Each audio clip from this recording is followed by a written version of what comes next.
Do you recall the first person that was raised from the dead?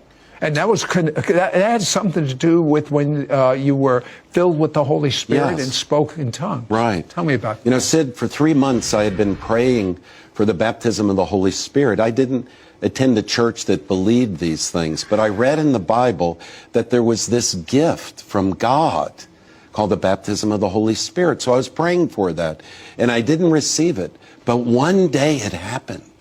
And in the emergency room, a woman came in with sudden death. We took her to the operating room, and I was standing over her body. I was working on her, and all of a sudden, Sid, she went flatline on the table. When she went flatline, my arms were pulled up in the air by the Lord over this body.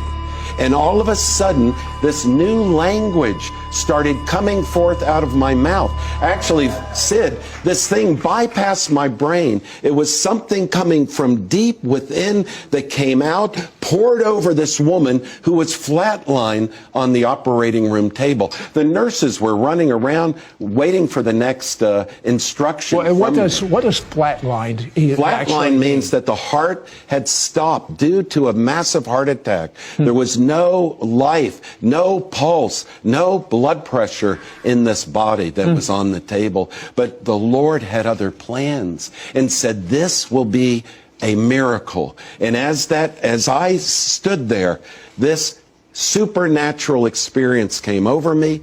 This new language came out of my mouth that spoke life over this woman, and then suddenly life came into her. The heartbeat came back, the breathing came back, simply by praying over this woman in this new language from the Lord. Now there is so much power when he prays in a language from God.